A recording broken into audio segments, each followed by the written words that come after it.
Primeras misiones.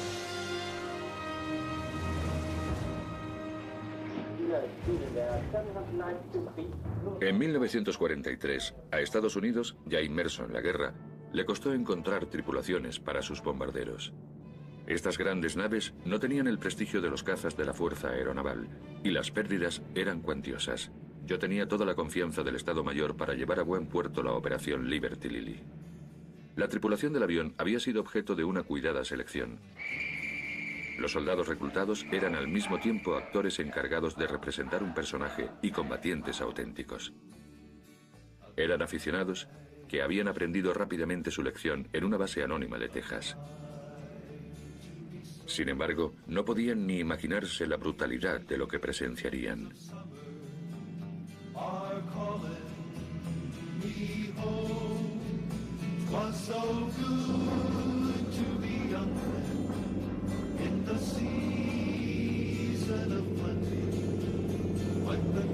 A mediados de abril de 1943, la tripulación llega a Inglaterra.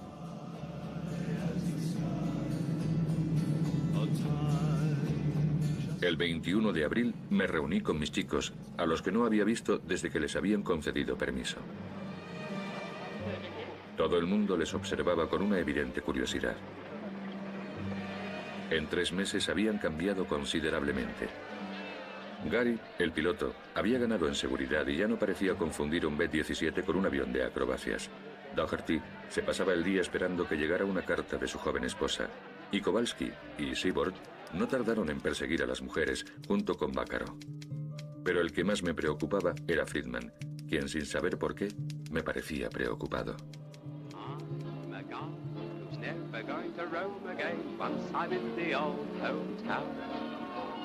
By and by I'll see my little home again. Then I'm going to settle down round the back of the armchair.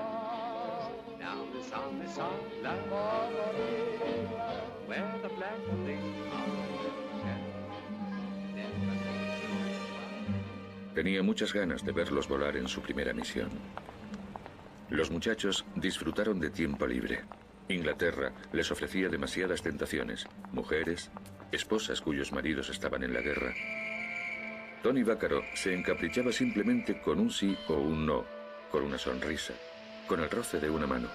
Era un sentimental. La primera ocasión se presentó tras 2 semanas. Una misión sobre una base naval situada en Francia. El 12 de mayo de 1943, al amanecer, el despertador del dormitorio del Liberty Lily sonó a la vez que el del Stormy Weather, que a su vez hacía eco al del Memphis Belle. La reunión estaba programada para las 6:30 de la mañana.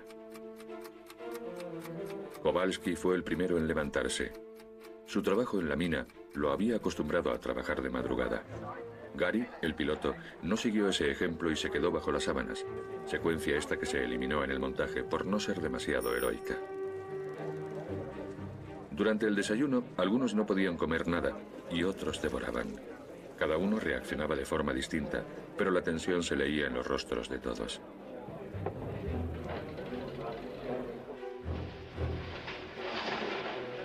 A las 6:30 vi 80 pares de ojos a medio abrir, prestando atención al coronel Bradley.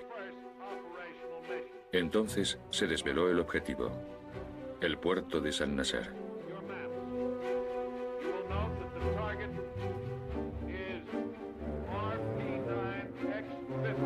Para facilitar el trabajo, la misión estaría protegida por una escolta, pero no habría que fiarse de las defensas antiaéreas alemanas.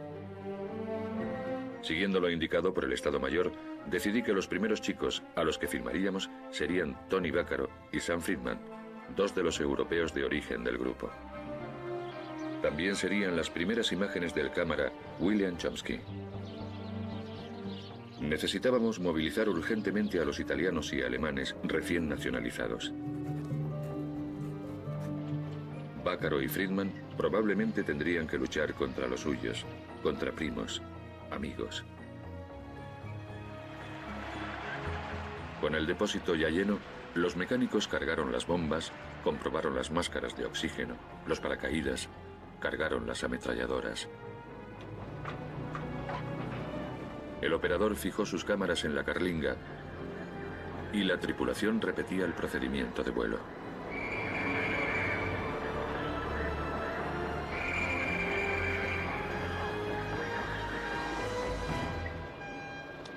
El vuelo se retrasó. Se les notaba tensos. Tony me dijo que tenía el corazón y el alma en su Little Italy. Friedman, ensimismado, revisaba de arriba a abajo sus mapas de navegación.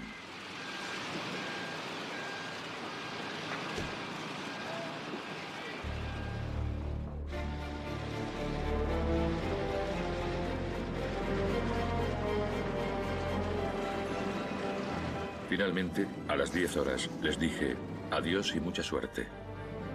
Estaba tan nervioso como ellos. Cuando regresaron, Tony me confesó que en un momento del despegue había rezado con toda su alma y que aquella primera misión lo había acercado a Dios.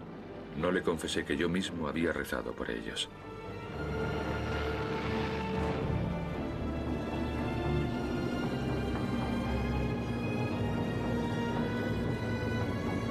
Max, el copiloto, y John Seaborn, a quien llamábamos el indio, eran los únicos que tenían verdadera experiencia.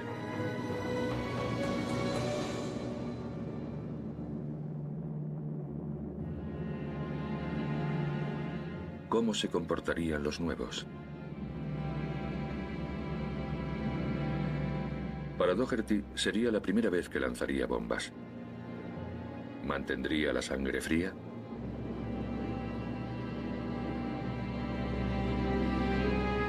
Gary, el piloto, se sentía respaldado por el resto.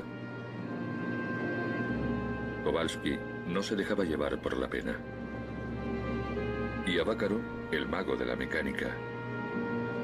El ejército lo había transformado. Había dado uso a su talento para hacer el puente a coches robados, convirtiéndolo en un técnico sin igual. Vaccaro era un luchador. Se lo debía todo a un entrenador del Bronx. Soñaba con ser boxeador, y aquel viejo irlandés lo había preparado para convertirlo en un campeón. Quedó segundo en los Golden Kids Gloves, en el Madison Square Garden, y soñaba con una gran carrera.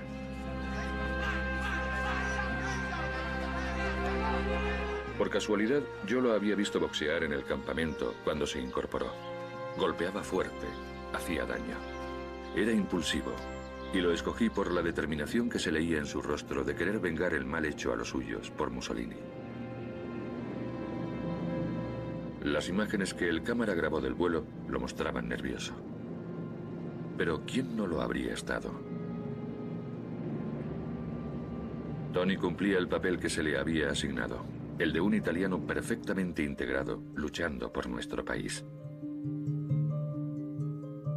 Aquel era el texto que acompañaba a las imágenes remitidas al Estado Mayor.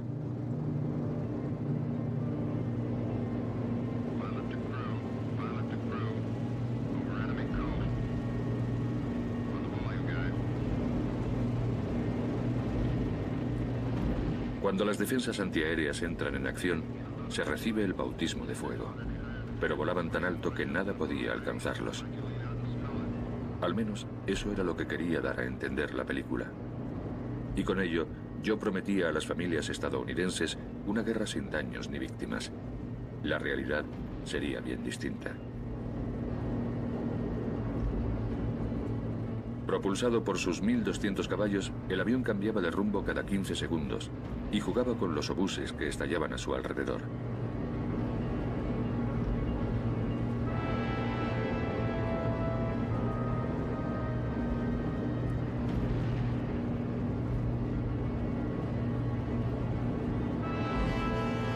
El bombardeo de San Nasser resultó un éxito, y las imágenes que William obtuvo, magníficas.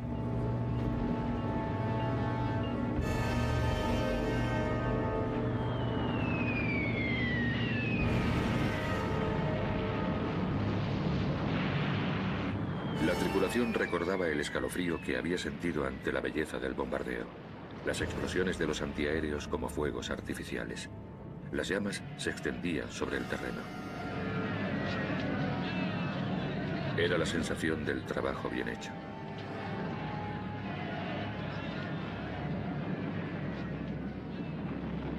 Tony me diría luego que aquello le había parecido algo celestial.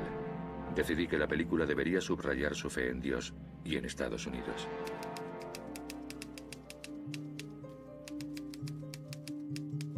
Así rezaría su comentario. En 1924, la miseria había empujado a esta familia italiana a abandonar Palermo para buscar suerte en Estados Unidos. Pero, ¿había sido la miseria lo que los había hecho huir? Tony creía que habían sido las persecuciones de Mussolini. Pero, ¿cuáles? ¿Las de los enemigos políticos o las de los mafiosos? Nunca lo he conseguido saber. En Nueva York, me había dicho que su familia se había encontrado con primos, amigos.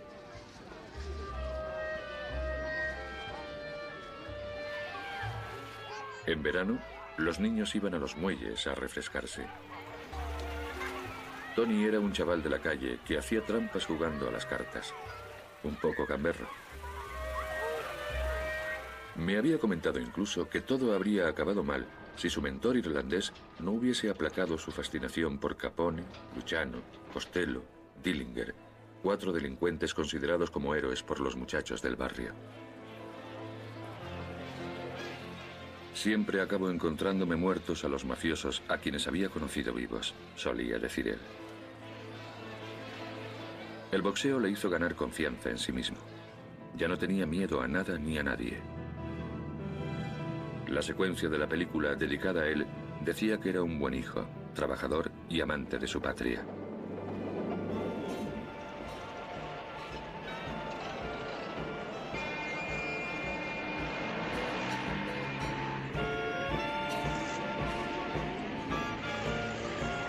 Sin embargo, no estoy seguro de si lo que escribí de su vida en Broadway era exacto, pero aquello era solo asunto mío. Mi trabajo consistía en retorcer los hechos. No se hable más. Aquella era la vida de Tony.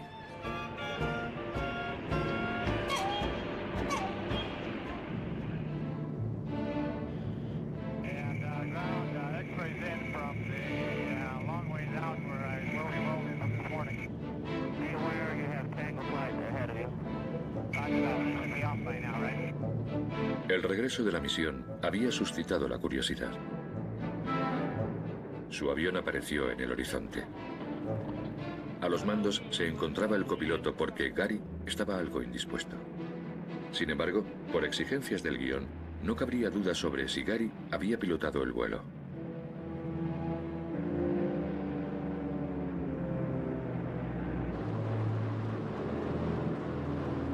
Habían superado la prueba con creces. Por la noche los dejé descansar y fueron al Swanman Castle, la taberna del pueblo vecino. Tras un vuelo de 8 horas, rodeados por el frío y el ruido, tras arriesgar el pellejo, la tensión se había acumulado brutalmente. No lo retuve más tiempo. Todos acompañaron a Tony, que tenía una idea en la cabeza.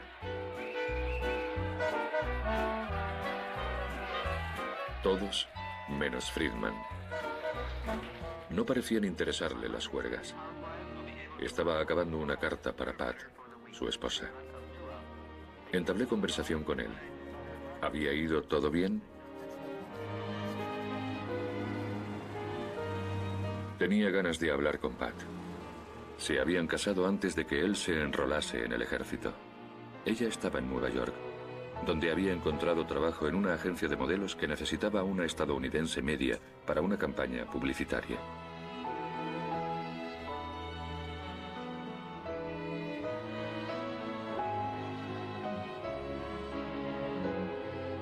Se escribían todos los días. Mientras el resto del equipo ahogaba su tensión jugando a las cartas, Friedman leía y releía las cartas de Pat.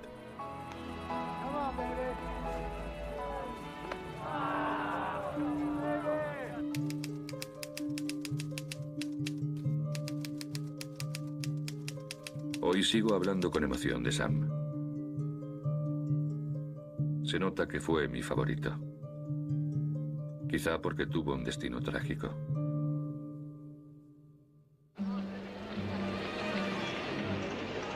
Me confesó que pertenecía a una familia judía de Berlín.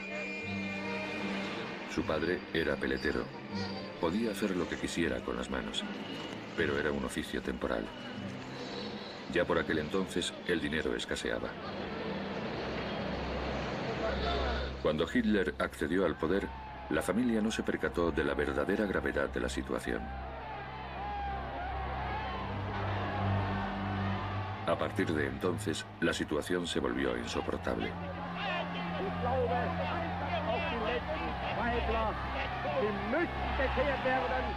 Decidieron marcharse. Sam tendría unos 16 años. Ellis Island, la isla de las lágrimas.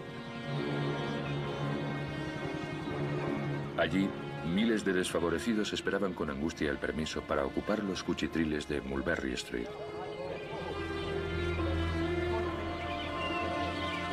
Su padre nunca se ha recuperado de la estancia en Ellis Island. Había tenido la impresión de dejar atrás su vida. Pero Sam estaba desbordante de alegría. Ávido lector de libros de aventuras que trajo consigo desde Berlín, pensó: por fin pasa algo interesante. Y soñó con el nuevo mundo.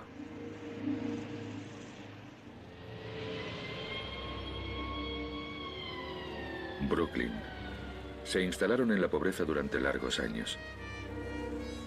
Nunca volvería a ver sonreír a su padre. Él se había esforzado por sorprenderle, logrando algo en la vida. Lo único que tenía en mente era sacar a su familia de la pobreza.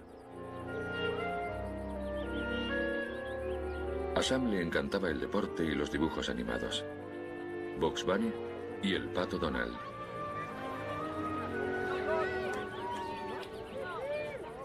Se había matriculado en la universidad. Allí conoció a Pat. Él seguía viviendo con sus padres y no presentó inmediatamente a la chica en casa. Paseaban juntos por las calles de Manhattan. Sam hablaba del Berlín de otros tiempos. Le recitaba su poema favorito, I Have Rendezvous with Death. La guerra lo volvió a atrapar justo cuando acababa de cumplir su sueño, entrar en Disney.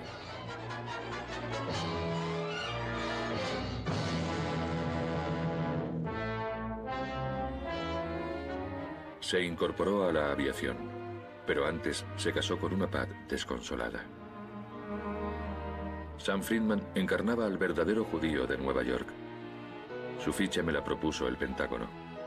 Le encantaba el diseño e imaginamos que sabría leer los mapas y que sería un excelente navegador aéreo.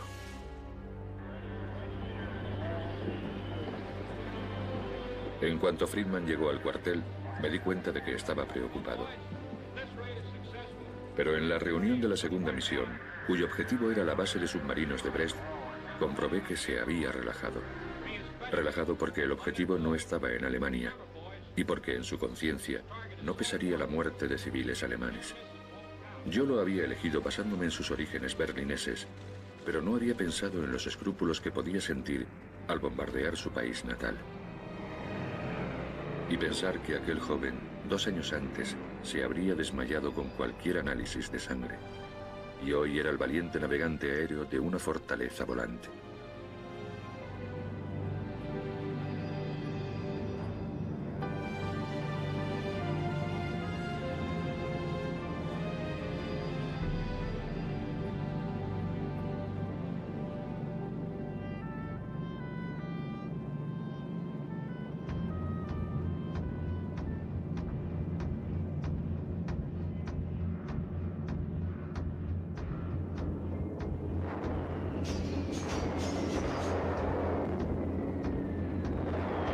El bombardeo de Brest duró 90 segundos. Una eternidad. Los impactos causaron graves daños a la base de submarinos. Aquello debilitaría sin duda a los alemanes en la batalla que llevaban a cabo en el Atlántico.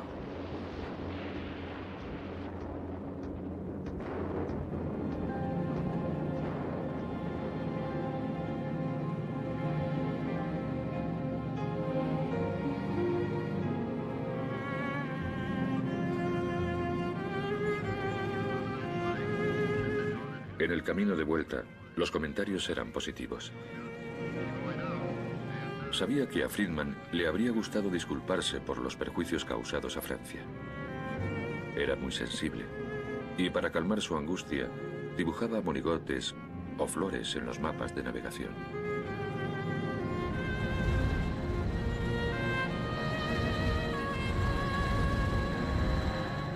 Recientemente he encontrado esta bobina olvidada. Doherty está a la derecha. Y atención, Sam está a la izquierda.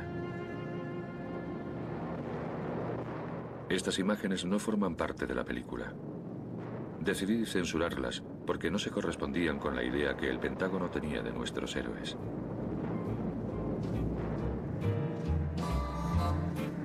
Esperábamos impacientes el regreso de la misión. Los nombres de los aviones se sucedían unos tras otros. Y finalmente, el Liberty Lily tocó tierra.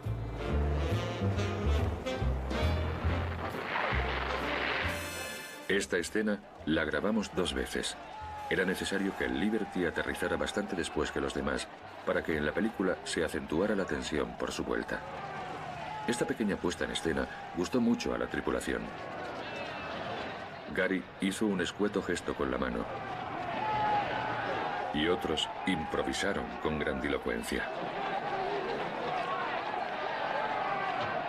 Si las imágenes grabadas por William eran igual de intensas, todo iba por buen camino. Las bobinas de película fueron enviadas inmediatamente al Pentágono, acompañadas por comentarios que había redactado sobre cada uno. Me tocaba esperar el veredicto. Pero, ¿qué esperaba Estados Unidos de nuestros chicos? ¿Qué esperábamos nosotros de ellos? ¿Que Tony contagiase a sus amigos del barrio de Little Italy las ganas de enrolarse? ¿Que Friedman diera aliento a los exiliados alemanes en su ardor por destruir al ogro nazi? Sea como fuese, el Estado Mayor parecía satisfecho con el proyecto Liberty Lily. Solo se cortaron las secuencias de los hombres fumando a bordo y la de Friedman casi dormido sobre su mapa, imágenes que no se correspondían con el espíritu de la película.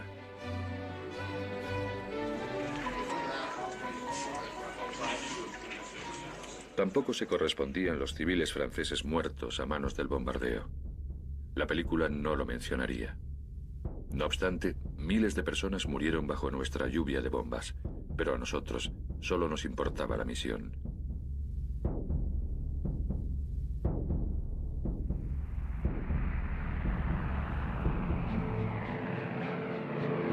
En cuanto al Liberty Lily, se preparaba para afrontar nuevos peligros. El Pentágono pedía nuevas imágenes. Mi película iba por buen camino. Sería el retrato heroico de Estados Unidos en guerra. Estaba tan nervioso como ellos.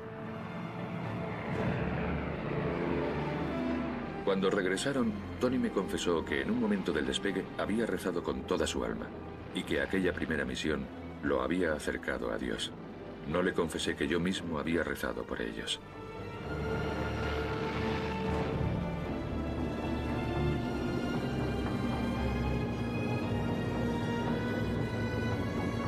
Max, el copiloto, y John Seaborn, a quien llamábamos el indio, eran los únicos que tenían verdadera experiencia.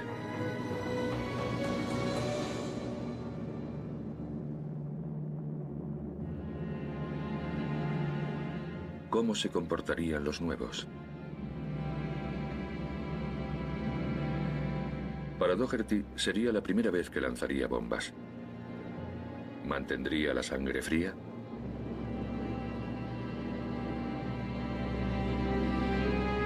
Gary, el piloto, se sentía respaldado por el resto. Kowalski no se dejaba llevar por la pena. Y Abácaro, el mago de la mecánica. El ejército lo había transformado. Había dado uso a su talento para hacer el puente a coches robados, convirtiéndolo en un técnico sin igual. Bácaro era un luchador. Se lo debía todo a un entrenador del Bronx. Soñaba con ser boxeador, y aquel viejo irlandés lo había preparado para convertirlo en un campeón. Quedó segundo en los Golden Kids Gloves, en el Madison Square Garden, y soñaba con una gran carrera.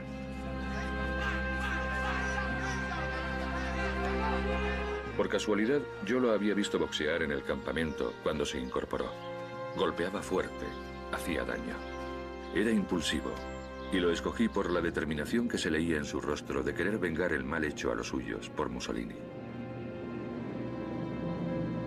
Las imágenes que el cámara grabó del vuelo lo mostraban nervioso. Pero ¿quién no lo habría estado? Tony cumplía el papel que se le había asignado, el de un italiano perfectamente integrado, luchando por nuestro país.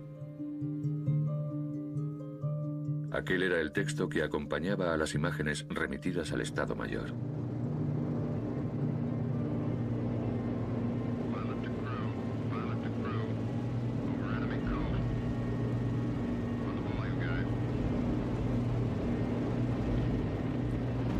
Cuando las defensas antiaéreas entran en acción, se recibe el bautismo de fuego, pero volaban tan alto que nada podía alcanzarlos. Al menos eso era lo que quería dar a entender la película. Había ganado en seguridad y ya no parecía confundir un B-17 con un avión de acrobacias. Doherty se pasaba el día esperando que llegara una carta de su joven esposa, y Kowalski y Seaborg no tardaron en perseguir a las mujeres junto con Vaccaro. Pero el que más me preocupaba era Friedman, quien sin saber por qué me parecía preocupado.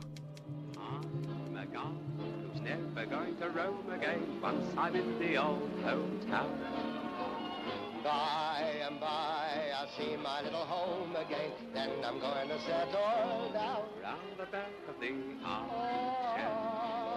Down this on this land where the black of the armchair. Tenía muchas ganas de verlos volar en su primera misión. Los muchachos disfrutaron de tiempo libre. Inglaterra les ofrecía demasiadas tentaciones, mujeres, esposas cuyos maridos estaban en la guerra. Tony Vaccaro se encaprichaba simplemente con un sí o un no, con una sonrisa, con el roce de una mano. Era un sentimental. La primera ocasión se presentó tras 2 semanas. Una misión sobre una base naval situada en Francia.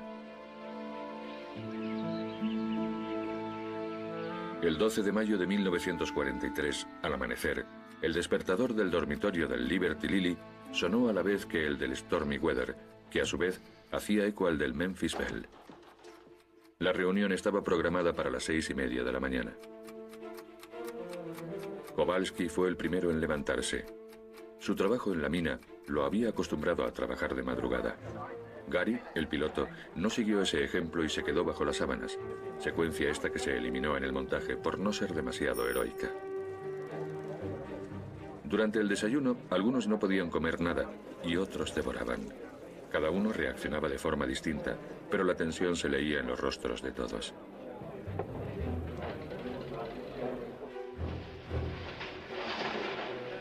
A las 6:30 vi 80 pares de ojos a medio abrir, prestando atención al coronel Bradley. Entonces se desveló el objetivo, el puerto de San Nasser.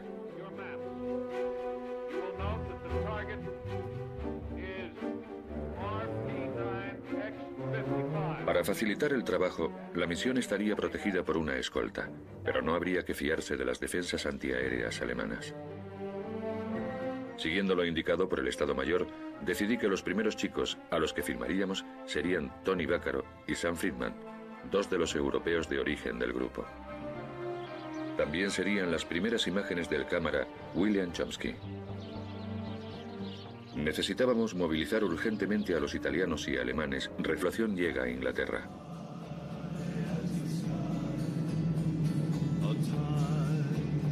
El 21 de abril me reuní con mis chicos, a los que no había visto desde que les habían concedido permiso.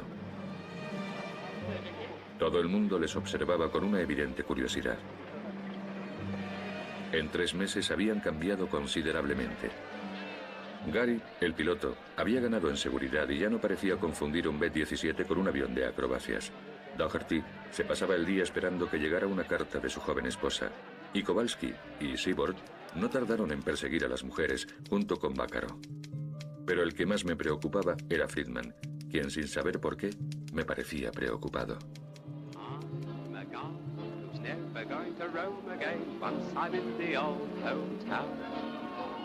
By and by I'll see my little home again. Then I'm going to settle down round the back of the armchair. Down this land where the black of the armchair. Tenía muchas ganas de verlos volar en su primera misión. Los muchachos disfrutaron de tiempo libre. Inglaterra les ofrecía demasiadas tentaciones, mujeres, esposas cuyos maridos estaban en la guerra. Tony Vaccaro se encaprichaba simplemente con un sí o un no, con una sonrisa, con el roce de una mano. Era un sentimental. La primera ocasión se presentó tras 2 semanas. Una misión sobre una base naval situada en Francia. El 12 de mayo de 1943, al amanecer, el despertador del dormitorio del Liberty Lily sonó a la vez que el del Stormy Weather, que a su vez hacía eco al del Memphis Belle. La reunión estaba programada para las 6:30 de la mañana. Kowalski fue el primero en levantarse. Su trabajo en la mina lo había acostumbrado a trabajar de madrugada. Gary, el piloto, no siguió ese ejemplo y se quedó bajo las sábanas, secuencia esta que se eliminó en el montaje por no ser demasiado heroica. Durante el desayuno, algunos no podían comer nada y otros devoraban. Cada uno reaccionaba de forma distinta, pero la tensión se leía en los rostros de todos.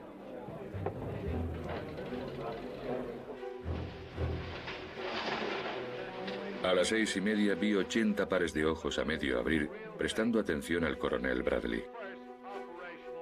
Entonces se desveló el objetivo, el puerto de San Nassar.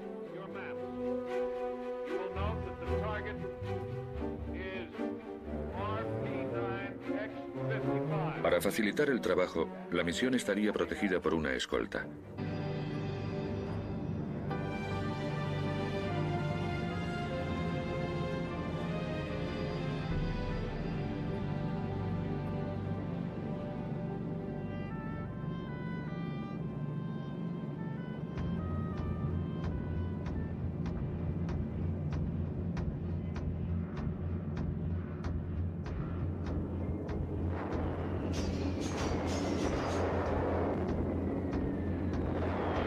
El bombardeo de Brest duró 90 segundos.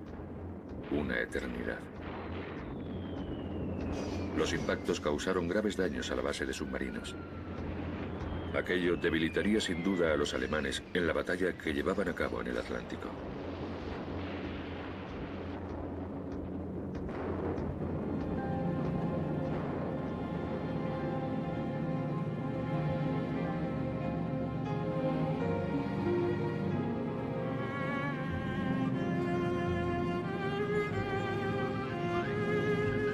En el camino de vuelta, los comentarios eran positivos. Sabía que a Friedman le habría gustado disculparse por los perjuicios causados a Francia. Era muy sensible, y para calmar su angustia, dibujaba monigotes o flores en los mapas de navegación.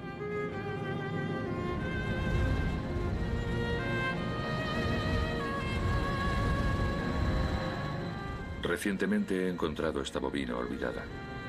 Doherty está a la derecha. Y atención, Sam está a la izquierda.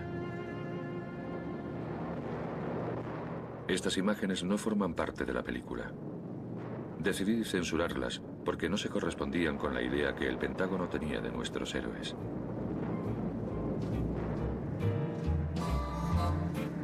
Esperábamos impacientes el regreso de la misión. Los nombres de los aviones se sucedían unos tras otros. Y finalmente, el Liberty Lily tocó tierra.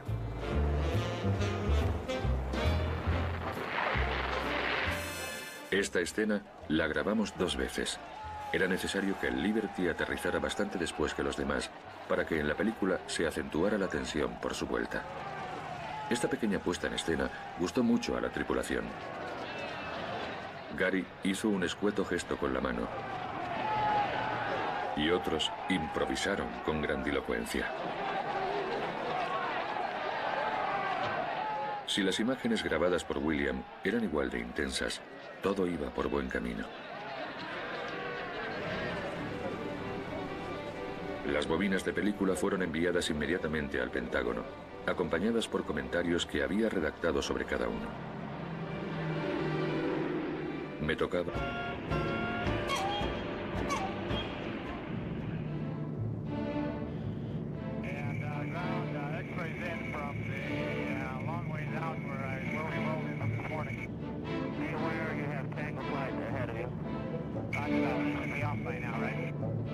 El regreso de la misión había suscitado la curiosidad. Su avión apareció en el horizonte. A los mandos se encontraba el copiloto porque Gary estaba algo indispuesto.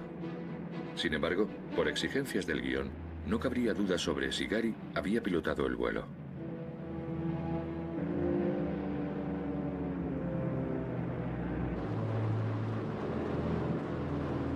Habían superado la prueba con creces. Por la noche los dejé descansar y fueron al Swanman Castle, la taberna del pueblo vecino.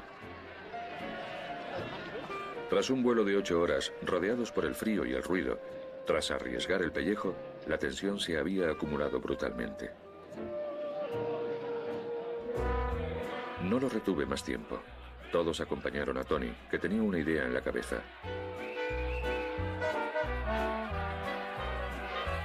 Todos, menos Friedman. No parecían interesarle las juergas. Estaba acabando una carta para Pat, su esposa. Entablé conversación con él. ¿Había ido todo bien? Tenía ganas de hablar con Pat. Se habían casado antes de que él se enrolase en el ejército. Ella estaba en Nueva York, donde había encontrado trabajo en una agencia de modelos que necesitaba una estadounidense media para una campaña publicitaria.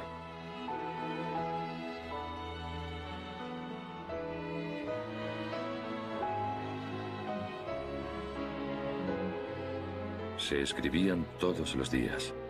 Mientras el resto del equipo ahogaba su tensión jugando a las cartas, Friedman leía y releía las cartas de Pat.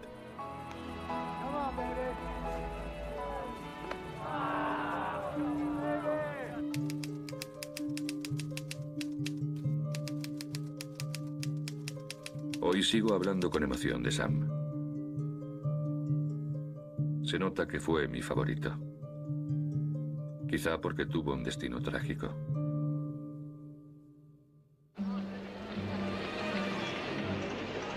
Me confesó que pertenecía a una familia judía de Berlín. Su padre era peletero. Podía hacer lo que quisiera con las manos, pero era un oficio temporal. Ya por aquel entonces, el dinero escaseaba. Cuando Hitler accedió al poder,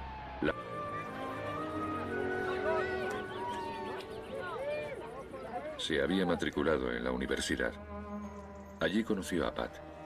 Él seguía viviendo con sus padres y no presentó inmediatamente a la chica en casa.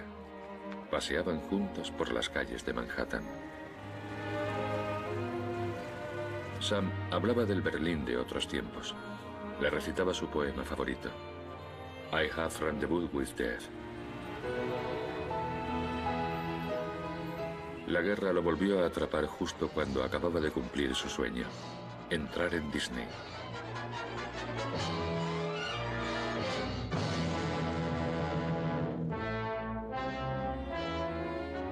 Se incorporó a la aviación, pero antes se casó con una Pat desconsolada.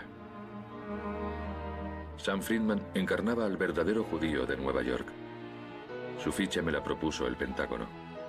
Le encantaba el diseño, e imaginamos que sabría leer los mapas y que sería un excelente navegador aéreo.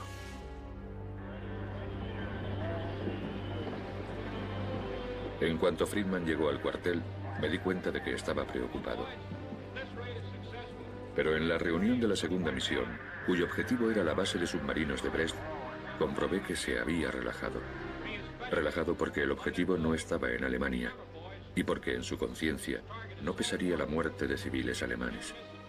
Yo lo había elegido basándome en sus orígenes berlineses, pero no había pensado en los escrúpulos que podía sentir al bombardear su país natal. Y pensar que aquel joven, 2 años antes, se habría desmayado con cualquier análisis de sangre. Y hoy era el valiente navegante aéreo de una fortaleza volante.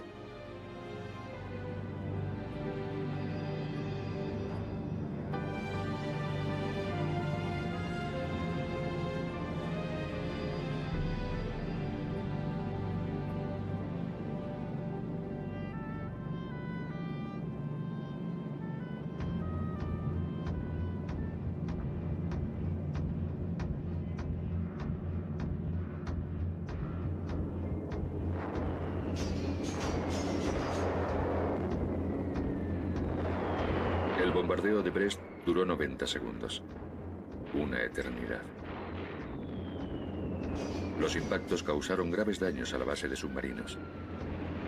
Aquello debilitaría sin duda a los alemanes en la batalla que llevaban a cabo en el Atlántico.